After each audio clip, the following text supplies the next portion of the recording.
name is Kim Reeves, and I'm the Manager of Digital Marketing here at NACCO Materials Handling Group. I'm joined by Lakeisha Randolph, who is our Interactive Marketing Developer.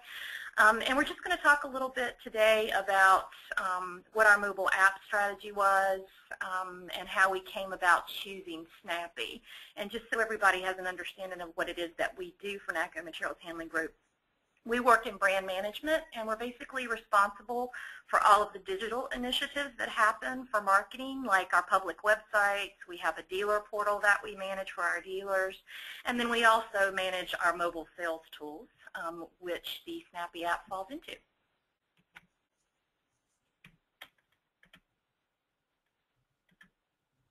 Okay, so first let's talk a little bit about our mobile app strategy. And first I'll cover the strategy regarding how we want to present our information to the consumer users. So our goal is to drive the consumers into our sales funnel via customer education. And our sales funnel involves 4 pieces, and that's awareness, consideration, preference, and purchase. And from the awareness and consideration standpoint, we wanted to provide product marketing materials and detailed product information to customers so they can find out as much as possible about our product.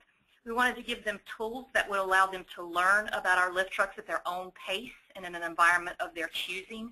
And one example of a tool within the app that we gave them to do this is our mini product selector, and I call it a mini product selector because we have a more intricate one on our public websites, but because when people are on their telephones, they don't necessarily have the ability to or time to drill down in the manner that we do on our public websites. So we created a product selector that allows people to go in and just select what type of task they're trying to perform with their truck, and then it presents them with the products that are designed to perform that task. And then the next 2 parts of the purchase funnel was preference and purchase. And oops, I think I skipped one, sorry about that. Another thing we wanted to do was to drive customers to our YouTube channel from the mobile app. We do have a lot of product videos and brand videos on our YouTube channel, and especially on mobile devices, people do prefer to look at video as opposed to reading text. So we try to drive them to the YouTube channel to get more product information. And with the preference and purchase parts of the sales funnel, we like to drive customers to their authorized dealer so that their dealer can then survey their application's needs to verify product suitability and then to close the sale. So our customers usually require the help of a dealer in selecting a specific product for their application, and it's our responsibility as a dealership to make sure that the customer does get the right product fitted. So we're trying to drive them into the dealer from the mobile app. And so the mobile app allows them to do this by they can either contact the dealer by phone, they can email them, they can submit a contact form that goes straight to the dealer, or they can look at the map directions and they could actually physically visit the dealer if they wanted to. So the app also integrates into Twitter, so hopefully when a customer has made a purchase, they can then become an advocate of our brand by posting on Twitter on our Twitter feed. So that's another way that we use the mobile app to kind of drive people through our sales process and then make them advocates of the brand. Now that's the consumer user. So we'll talk a little bit about the dealer user now. And we sell our products through dealerships. So there is a small segment of our business that sells directly to customers, our national account business, but the majority of our sales happen through our dealers. So what we wanted for our dealers was for the apps to provide them with the proprietary product information that augments their sales process. So of course there are things that we allow our dealers to see and to have that we would not send out to our customers to have and to circulate. But with the mobile app, we're now able to provide those things, for instance, like service videos, sales videos, and they can bring them up on their phone via the mobile app and then sit shoulder to shoulder with the customer and show them those videos or show them that documentation and do it to augment the sales process.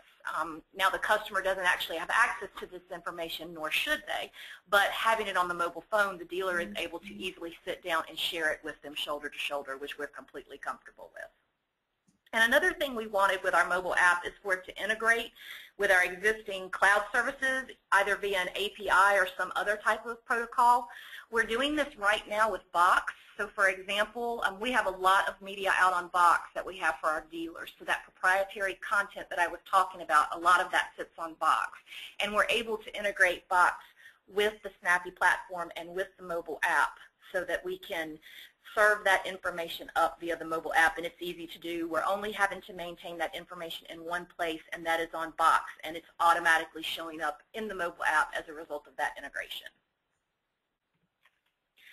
So next we'll talk about the different options that we considered, and there were basically two other options that we could have gone with, and one was to utilize internal IT resources. And unfortunately, we didn't have enough expertise in-house to feel comfortable that our internal IT resources were going to be able to develop an effective mobile app. They focus mainly on supporting our existing web apps, building new web apps, and things for our dealer on the dealer portal. And those things are usually written in like a .NET language. Mobile would have been something completely new to them, and they would have probably had to bring in a resource externally themselves to even be able to do it. And then also, whenever we request an application to be developed by our IT group, and I'm sure those of you who work for corporations have this same process in place, it's a long process of request and then justification, then approval, and then business requirements have to be developed before IT will even place it on their schedule. So we wanted to be able to go to market as quickly as possible because we were running a little bit behind a lot of our competitors. So we wanted to go ahead and get our app out there as quickly as possible, and so we didn't want to wait for that process to occur. And even if we could expedite that IT process, in the end, another project could trump our project. So if someone else were to come up and say, I have a more high priority project, so you have to put this one aside, we could potentially not get our app even though we had gone through all of the other processes. So those were the reasons why using internal IT resources were just not very appealing to us. And then the other thing we could have done was we could have gone with external mobile app development vendors, and the first issue there was cost.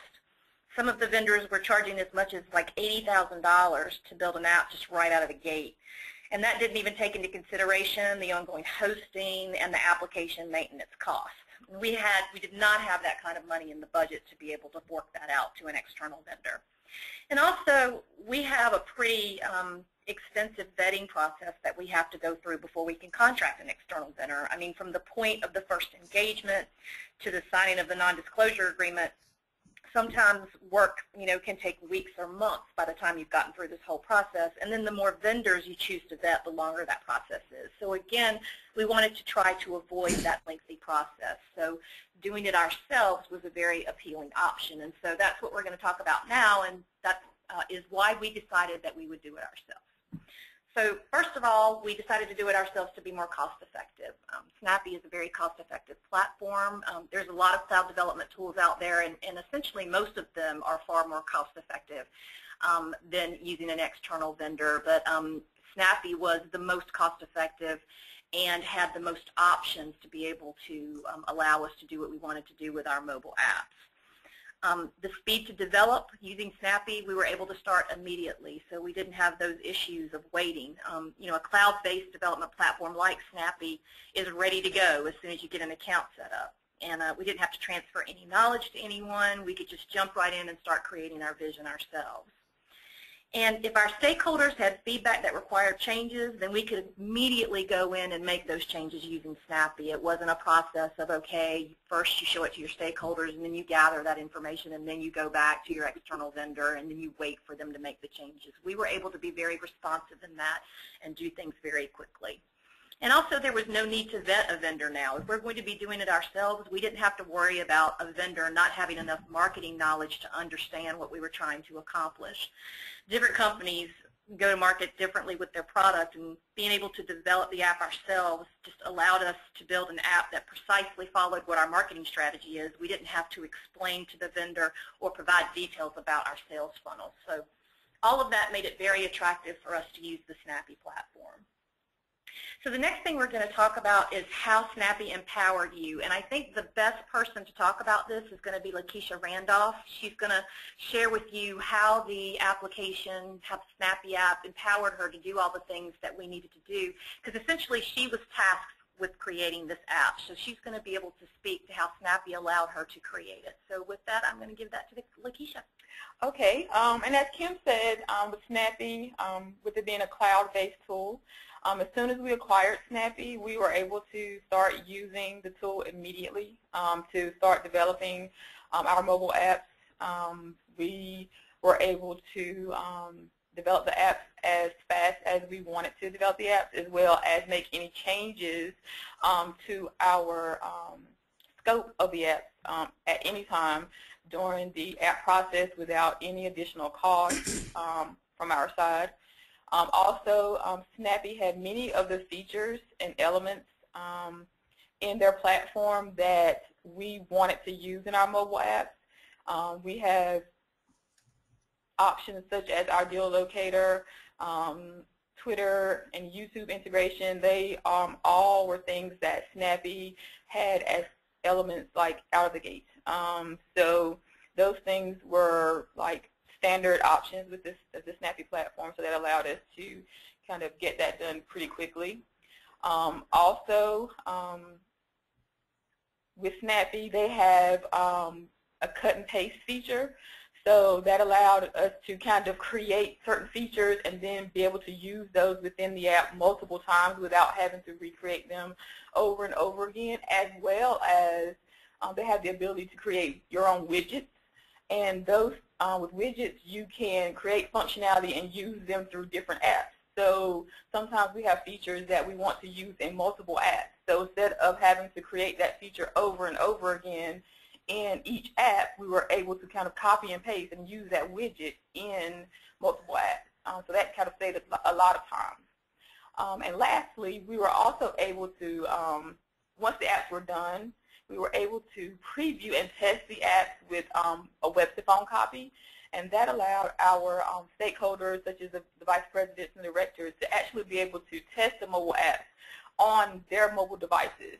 So we did not have to actually kind of work around everyone's schedule to try to get everyone together to test the apps. They were actually able to test at their own leisure and from their mobile device and give us feedback on that development. So that actually saved us a lot of time as well with testing and testing the mobile apps and before publishing. Thanks, Keisha. And Keisha is actually a very talented marketing developer. She probably has, while we're not having to do any programming with Snappy, she does have a programming background. She does understand HTML and JavaScript and those type of things. And if you do have people on your staff that have that type of an understanding, they can really take Snappy and run with it. It's been very fun watching Lakeisha take our vision and utilize the Snappy tool to be able to turn our vision into reality. So if you do have people who have that type of knowledge on your staff, you know, it's only going to make the platform work better for you, though you don't have to have that. You know, it's a, you know, kind of a what you see is what you get cloud type interface. So it's very user friendly, and you don't have to have to be a programmer to use it. So the one other thing we were going to chat about just really quickly were some of the unanticipated positive aspects that we encountered whenever we launched our mobile apps and while we were developing them. First of all, we got extremely fast customer service response time from Snappy. If we had any issues or if we asked them to add anything to the platform for us, they were always very responsive. You know, we weren't sitting around waiting for days or weeks for them to respond or to come up with a solution with any issues that we had. And then the web-to-phone links that Lakeisha was talking about, that was very nice. We didn't know we would have something like that we would be able to send. For instance, we have a vice president who runs an iPad mini and a full iPad and a BlackBerry, and we have a director who has a BlackBerry and then another person who has a Galaxy. So we were able to send those web-to-phone copy links to all of them regardless of the device that they were using and allow them to test this. So that was a really nice feature that we didn't know that it was going to be that easy, and as it turned out, it was. And as I said before, that made it incredibly simple to get the testing done before we actually published the app. And then in order to update our apps with our latest products and promotions, all we have to do is go in and update the data that's in our advanced lists or advanced tables. So there's no republication of the app that has to happen. If we have a new product that gets launched, we simply need to add that product to the advanced lists, and then that product will show up in the mobile app. So those were some of the really nice things that we encountered that we weren't necessarily expecting.